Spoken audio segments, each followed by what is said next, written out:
Good morning, everyone. If you allow me, I will introduce everyone at this table. To my left, Hunter Schafer.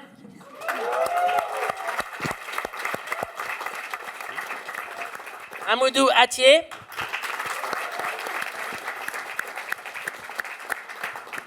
Margaret Qualley.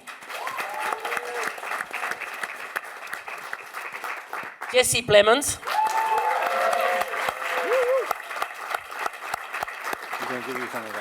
At the end of the table, Alwyn.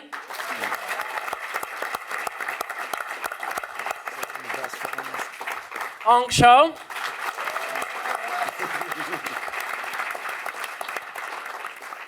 Willem Dafoe.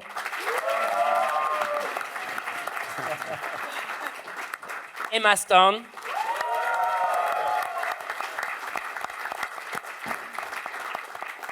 And Monsieur le réalisateur Yorgos Lanthimos.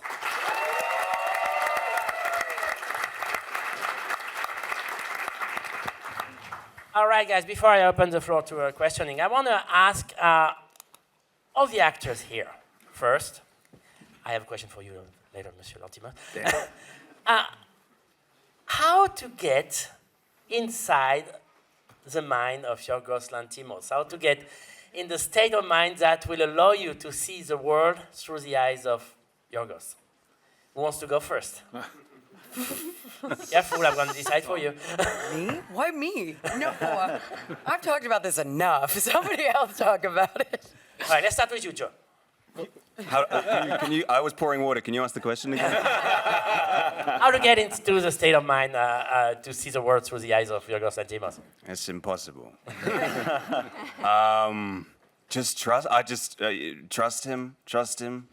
Trust him. I mean, reading the script, it's bizarre and strange and bonkers and special, of course. But to try and unpack it too much, I think you just get stuck in your head. So, and the same thing watching it. One of the reasons I love his films, you feel it first rather than try and intellectually unpack it.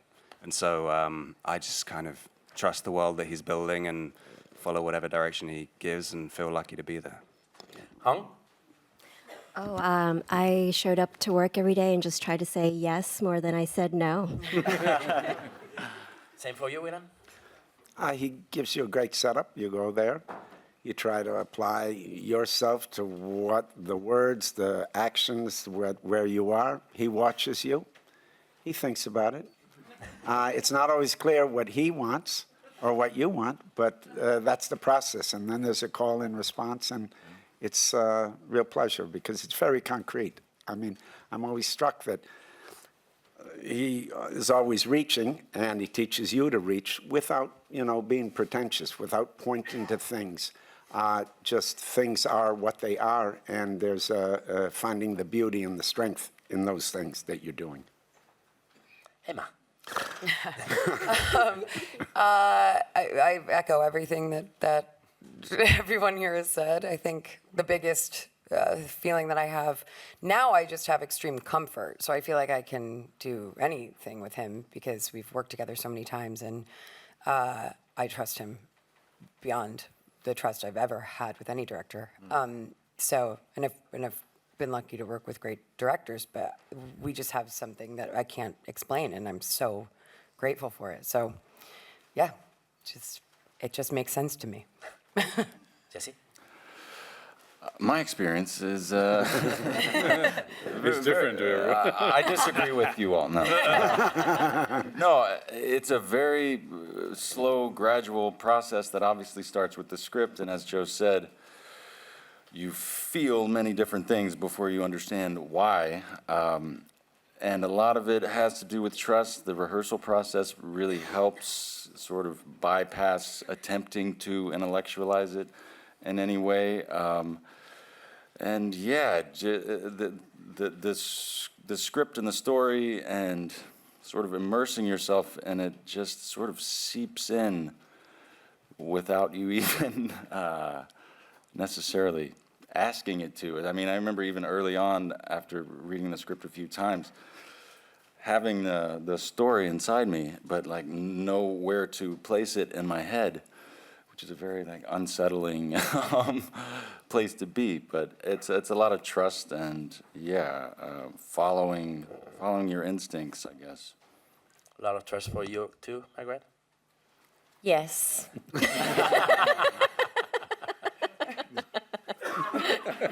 Thank you, Margaret.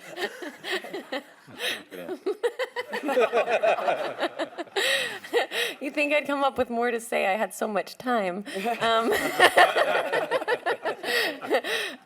But yeah, no, I guess just some kind of like free-falling feeling. Mamoudou. Yeah, I don't know if I could put it any more eloquently or succinctly that anyone else has put it, but Specifically me. yeah, you really nailed it. But honestly, just really trusting Yorgos and the text, following the roadmap that's there and committing to it.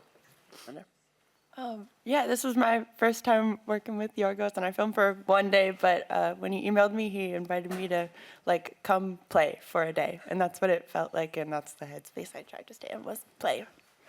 Not to mention the team Yorgos assembles across the board, the unbelievable production design and costume design. I mean, just every department, you're working with people that are the best of the best and really giving their all. So that all helps quite a bit too.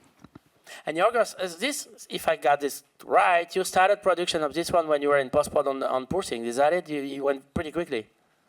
Yeah, well, there was a long post-production process for Poor Things, and while we were finishing the VFX on Poor Things, we already had finished the script, which we had been working for many years, in between other projects. So it was ready, and we just thought, instead of sitting around waiting, for the delivery of the VFX, why don't we go and shoot another movie? Then we finished Poor Things, and then we deal with the next one. So it was kind of because it's so different, it was like a very cleansing, interesting experience for all of us, and especially the people that worked on Poor Things as well, making this film. So yeah, we just thought we'd give it a go. And you did well. We got a question in the room, Leila. Hi, I'm Leila from The Independent. So I'm still trying to grasp what I saw yesterday. Not sure I can put the wagons all together. And my question initially was about this poor RMF who's, flying, dying, living, but he never speaks, poor guy. But what really relentlessly came back overnight, and I hardly slept because of you, thank you very much, is this... Sorry. Your approach to the body, and you just said this film was just casually waiting for, special effects to be done, and so you make a movie, and it cleansed you. You have this approach to the body. It starts with the legs of Margaret, and then it's I'm not going to use the body of work that you do, but you have this specific way of approaching the body, which obviously helps you explore something you're trying to say, and it's not very usual. What is it you're capable of saying with this approach, how you mistreat the body like that? And for you too, Emma, we're far from Bella Baxter. How does it feel to be exploring things with your body like this? Okay, I'll try, if I understand what you're asking correctly. I find physicality very, very important, and body language.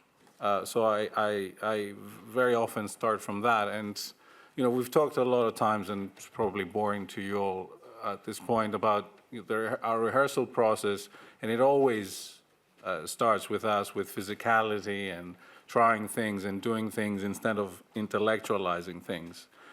And I think when you have a very solid structure and story and characters,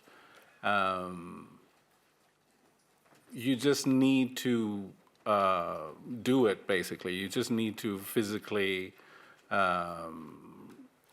create what ends up being, the film in our case. So it is very important for me, body. I don't know, I certainly don't mistreat it, at least practically. I think it's just observing,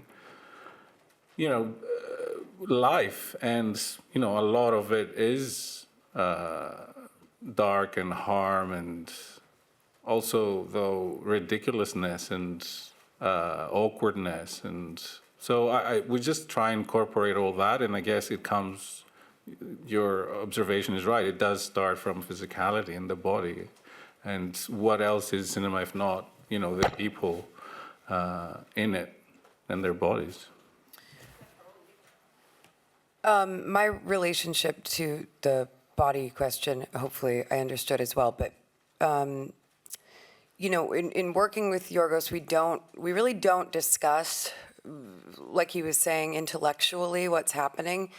And because he's very physically oriented and he really loves dance, obviously, and I really love dance too. And so, even doing Poor Things, the things that we would discuss at length were the way she walked and moved, not what was happening underneath the surface. That's my part of it, And so I think a lot of my relationship, at least to body in his films, is that in a way it's sort of physicalizing an interior feeling all the time. It's like, Bella's expression happened through her body.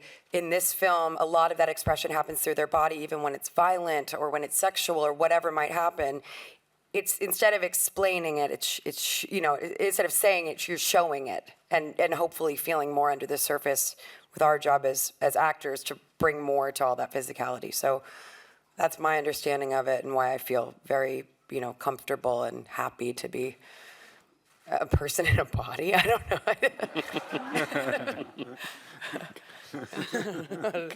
know. I didn't know how to button that one up. All right, we got a question in the first row here. Hi, good morning. Maria Guerra, Quinótico, Spain. Well, congratulations on this magnificent movie.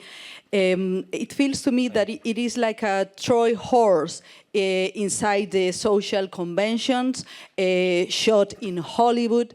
And my question is for Emma's son. How do you feel you contribute to feminism while working with Yorgos Lanthimos? Thank you. How do you think? It seems to me that you are becoming an activist and you are changing the role model of you are a big star in Hollywood. Movies are representation, but your characters are changing, are going forward. So how do you feel? You are an activist in feminism while working with Yorgos. Well, I am a feminist. Whether that's activism or not, that just is what makes sense to me. I think that, when it comes to these stories, these are just stories that feel interesting to me as an actor. I don't know that I'm really the type of actor that's like, I need to do this film because it has this particular message. I just find the characters interesting, the world's interesting, and it's something that I want to explore. So I don't really know how to tie that question up either, but I'm a feminist and I like working with Yorgos Lanthimos. So I guess that's activism. I don't know. All right, we're going to go over there. Hi, good morning. I'm Shireen Sharif from BBC World Service. I think it's not working. Oh, okay. Shireen Sharif from BBC World Service. Congratulations on the film. Again, it's a great film of all the stuff, the crew. My question is for Yorgos, actually. So we were talking about the trust, actors trusting you in the process, but how did you get to trust yourself in actually turning this story, these ideas, into 3 parts of a puzzle? Sorry. You're really killing it. Sorry. Sorry, you were saying, how did I trust? You trusted yourself in in actually turning the ideas, which is very deep, very controversial, creates a conversation, but in a very difficult way, into 3 parts of puzzle. So you have to trust your vision first, and then you trust the audience to actually get the dots and connect them. So if you can talk through this process in your mind, thank you. Thank you. I don't know if I trust myself, but I try to trust a lot of the people around me, and that's why I always like to work with other people. I don't really do anything on my own.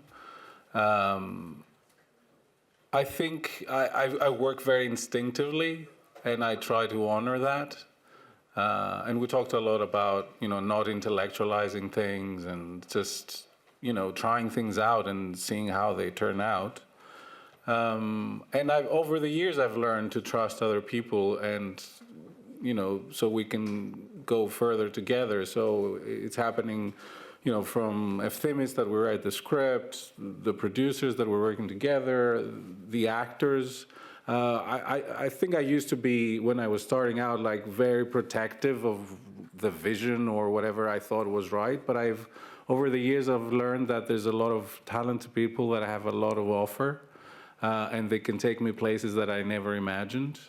And I think, I trust them, and it's not necessarily trust in myself. I mean, you have to have a certain level of confidence in order to do that. But I think most importantly, you have to let other people in and help you go further. And I think that's what we're doing. And that's why there's a lot of people that I work with again and again. All right, we're going there. Yes, good morning. Shimon Sufir from Movie and Love. Question for Willem and Emma. What's the perfect word or expression to describe the Yorgos style and mind and your collaboration with him?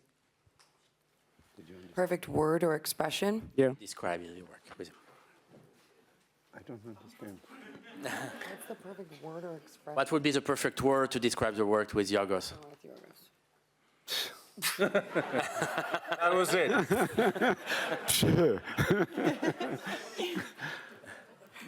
That's so hard.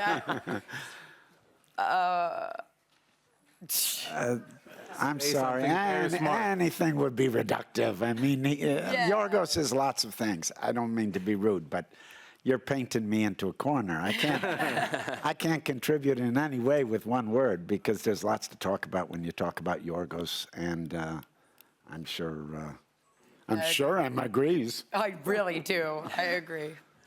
Sorry. I'm sorry. We like. All right, we're going over there. Okay. So, hello, my name is Pam Serbas from Rodau Media Network, a Kurdish media outlet. So, Emma, you wear a stunning dress yesterday on a red carpet that resonated. My question, as a woman, how have you been able to address the issues and difficulties that face it to a woman in cinema? And as also you are the winner of the BAFTA, Golden Globe, and also the Oscar. Do you think that you're gonna win the Cannes Award of this year? There's a lot of parts in this question. Come on, tell the truth. Come on, be honest. Wait, hold on. I'm trying to parse through the different aspects of that question. The dress yesterday. Great dress. Thank you. The woman in cinema. Good. Is just how do I be a woman in cinema? Wait, what? In that dress. Oh, in the dress. No, wait. Well, I'm sorry. The central part of the question, I don't think I fully understood.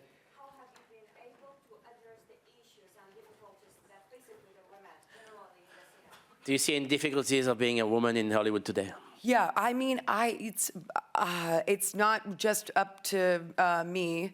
I think there's a lot of people that are doing their best to change things, move things along, move things forward so that, you know, women feel a true sense of equality in cinema. I don't know if I have a concise answer to that question, as I didn't before, and I'm sorry. What about the other gals up here, huh? Anything? No? Okay, I'm sure all right. Margaret will have something to say. Margaret? Do you like my hat?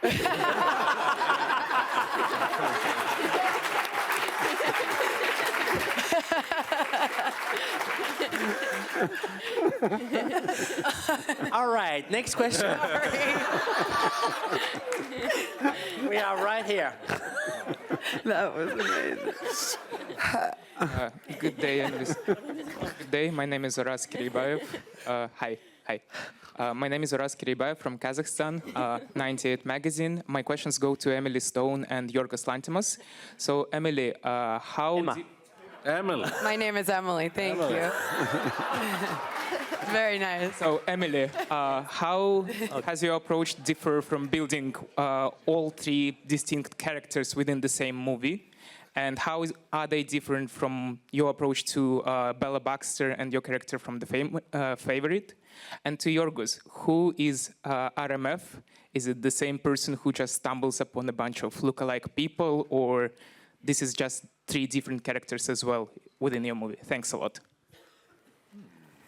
I don't, just for me, I don't know that my approach was all that different for this film than it was for Poor Things or for The Favorite. It's, you know, there is a rehearsal process kind of always, and the approach was the same. It was just, you know, three stories, and instead of, you know, you just had a tiny bit of time to get ready for the next one because the preparation is effectively the same. Maybe a little bit. Not for Bella, but for the most part, it was pretty similar, I would say. The RMF part? Oh, the RMF part. That's a mystery. I'm not going to tell you.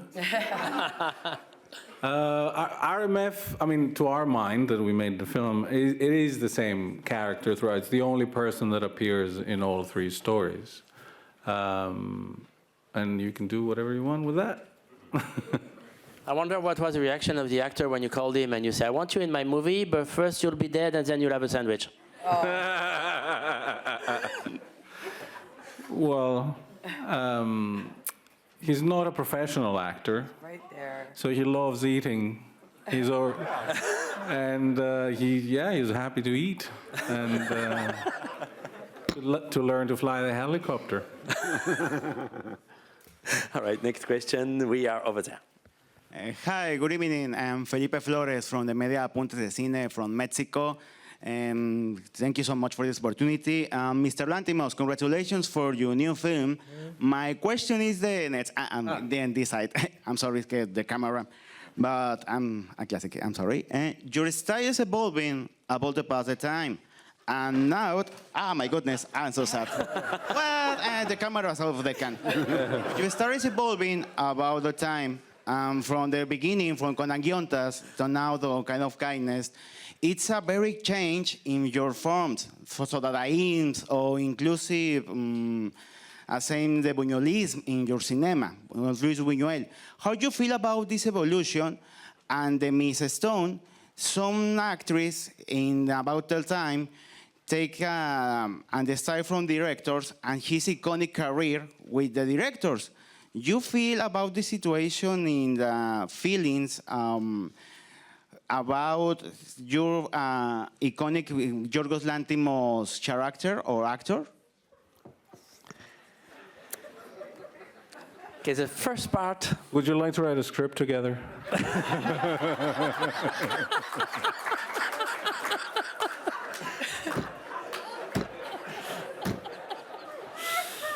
Oh, God. If I understood correctly in the beginning, you talked about Buñuelism and how it involves my films from the beginning. I mean, it's hard to make a general assessment of one's work.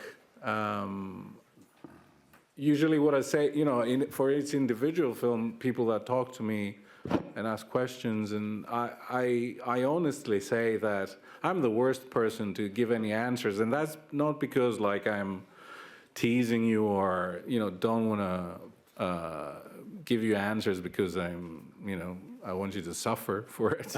It's mostly that we make these things. It's a very instinctive process, and I think it's so much more valid for people that watch the films to have their own view, and we strive to construct them in a way that they're open for people to come in and engage and have their own view about things. And there's so many different people around the world, so many different backgrounds, cultures, people with different experiences. So hopefully they all see something slightly different in it.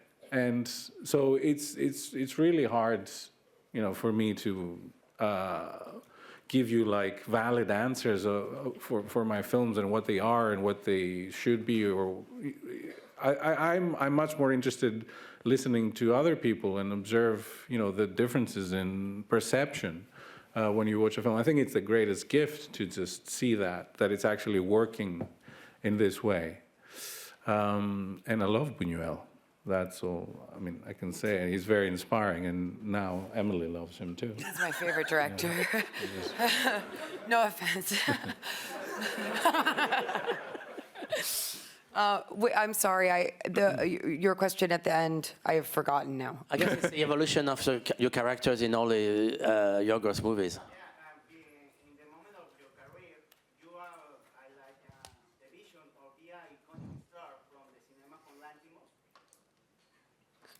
Are you asking me if I think that? Are you?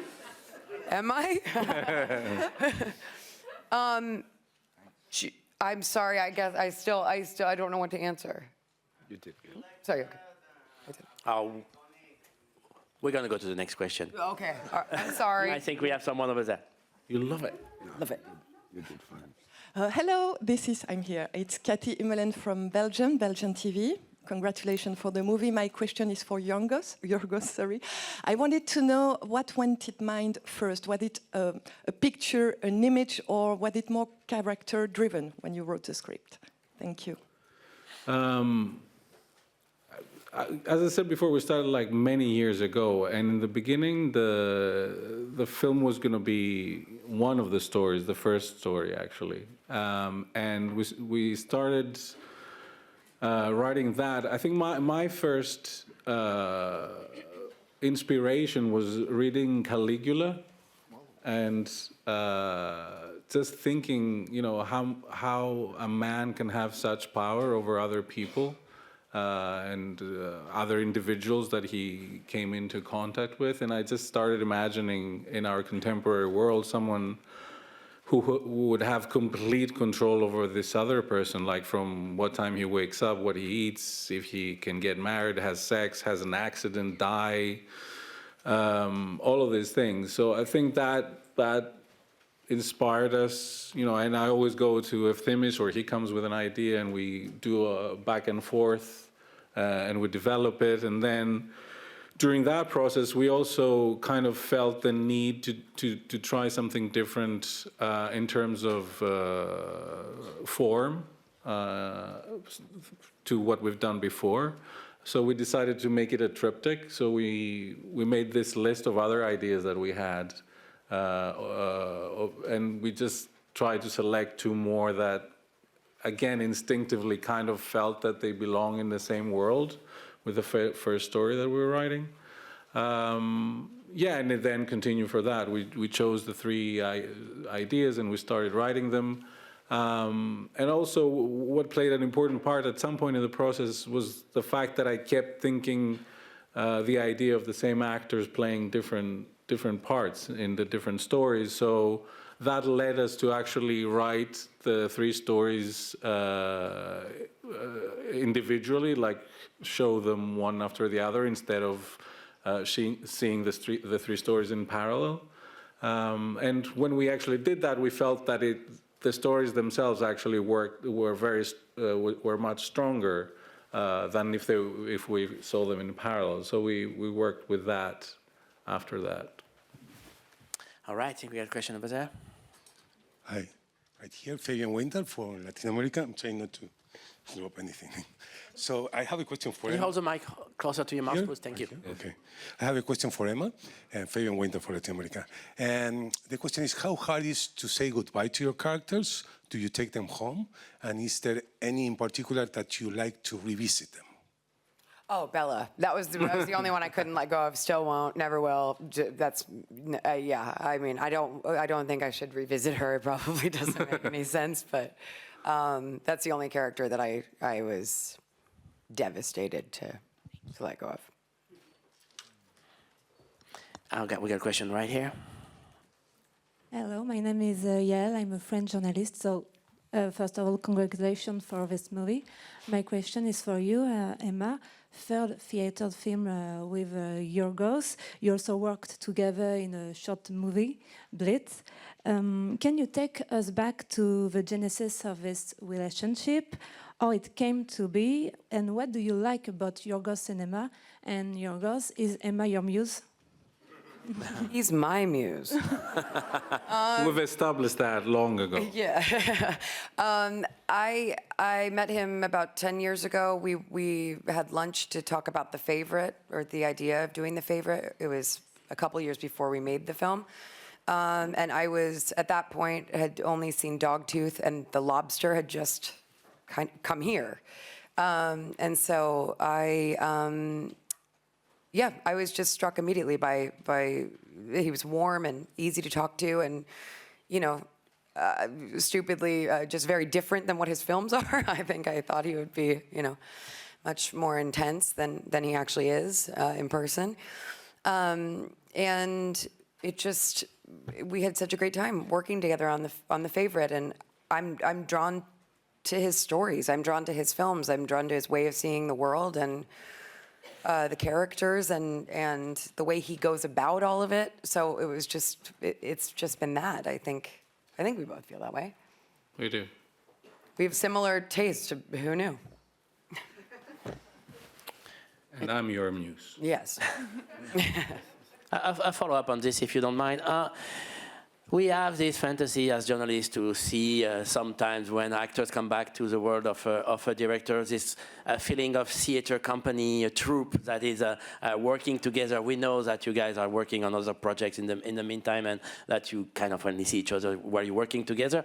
But Yorgos and all the actors here, is it more comfortable when you get your actors back, and for you guys, is it more comfortable when you find this feeling of a company, if I should say? Yes. For me, absolutely. In which way? I think it's much more comfortable, and I think in an interesting way, you can also do, like in a theater company, when you're doing all these different stories, and when you have that kind of built-in trust with each other. I mean, I feel that way with Willem. I feel that way, like, you just feel like you can do. And you ran a theater company. Yeah.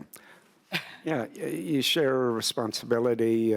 Certain pressures are taken off you. It's shared. And I think it makes you more available to be available for everyone else, and to enter the story in a way that's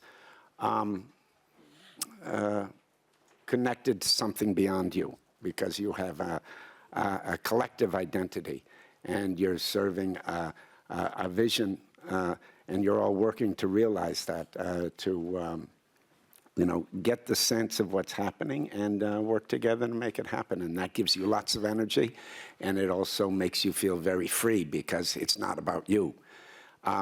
But you get to do fun things because you're engaged, it's social, it's challenging, and you don't control it's shared.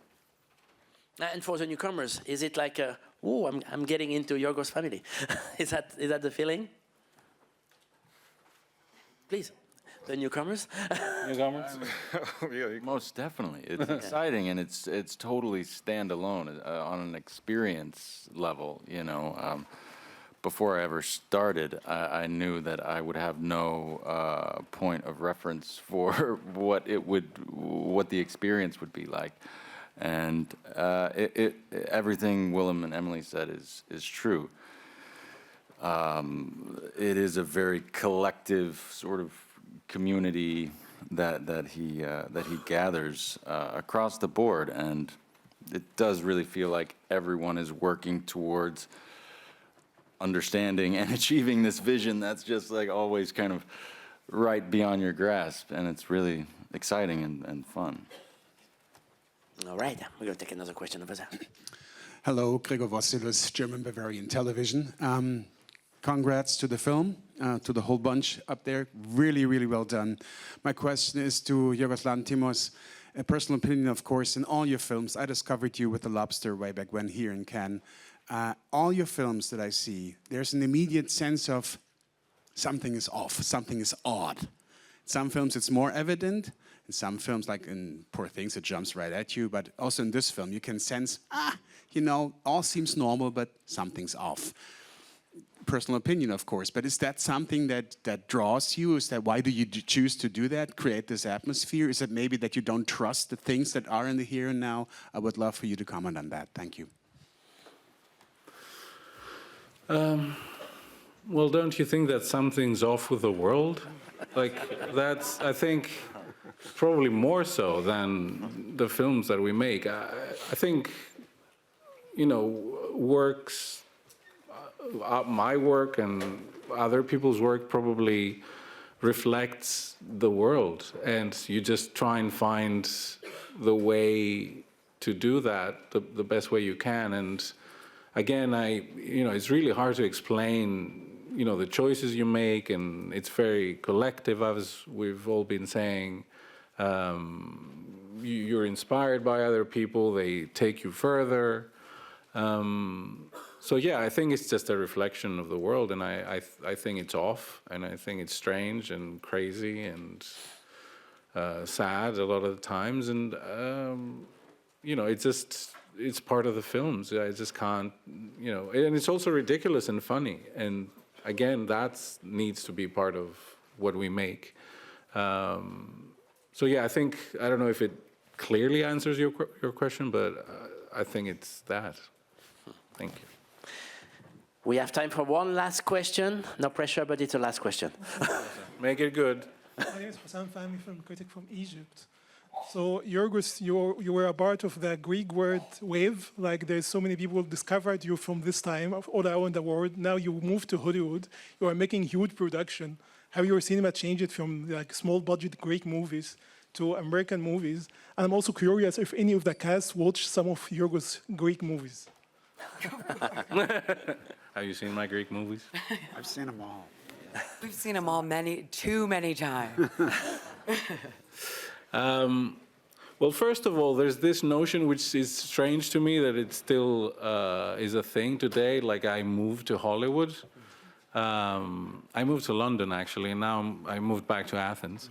So there's no such thing, and I've been very fortunate to have been making the films that I want to make throughout, you know, my time in making films. From the Greek films that were non-existent budget, really, and, you know, working with friends and people who were willing to just offer whatever they could in order to make films in conditions that didn't necessarily nurture that. And moving to English language films, let's say, in order to be able to access, you know, some funds and means to make the films work.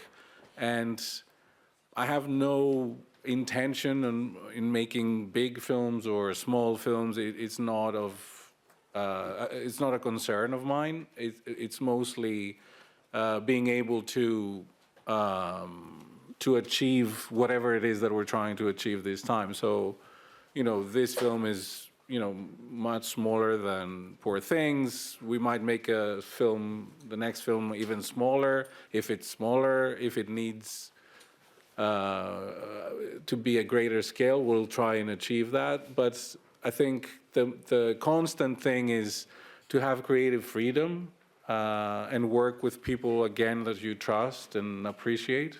And that's what we've been trying to sustain. And so far, we've been very fortunate to be able to do that. Mesdames et messieurs, I have one very last thing to tell you. Merci beaucoup. Thank you very much.